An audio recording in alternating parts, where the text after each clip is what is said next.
What's up guys, my name is Brandon, and only one day after releasing iOS 12.1 to the public, Apple releases iOS 12.1.1 Beta 1, that's a lot of ones, to developers today on Halloween. So yeah, happy Halloween to you guys. It was actually pretty interesting to see Apple release a beta firmware or just anything in general on a holiday, since they usually tend to stay away from that. But here we are on Halloween with 12.1.1 beta. So of course in this video we are going to be checking out what's new in this software version. Now if you missed my iOS 12.1 review yesterday, definitely go ahead and watch that. It's up in the cards right now and also down in the description below. It is a great update that I recommend most people to upgrade to, so definitely check that out. But anyways, you can see here that 12.1.1 Beta 1 came in at 396 megabytes here on my iPhone XS. And my iPhone XS here was coming from iOS 12.1, the final build of 12.1. And I'm not sure if this makes a difference, but I did have to remove my beta profile and completely reinstall it and reboot my device before 12.1.1 Beta 1 showed up for me inside of settings. So anyways, let's move on to the build number here of this new version. If we go to settings,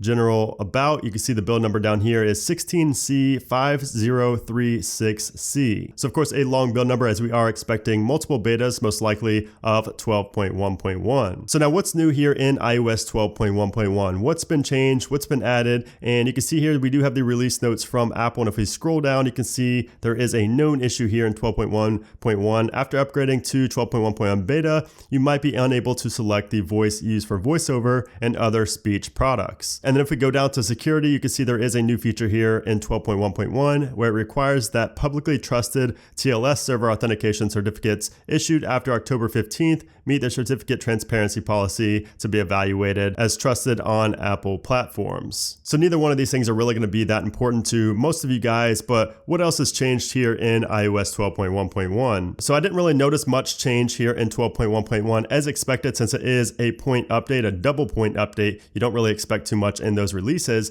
But there is one major thing that has been added or changed, you could say. It's, a feature, but it is also something that's changed, and that's in FaceTime. So I'm going to click this right here. Do you notice anything different just right off the bat?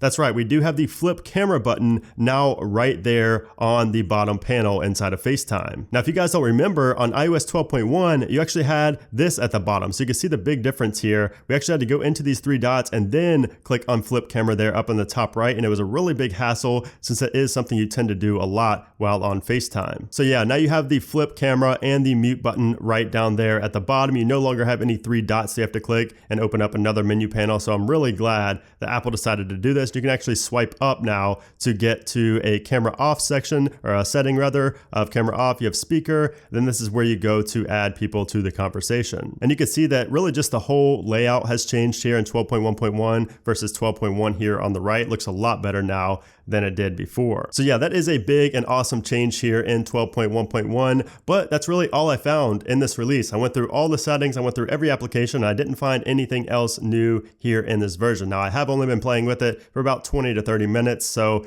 I'm sure there are other changes and features out there that I just missed, and if you found any, definitely let me know down in the comment section below.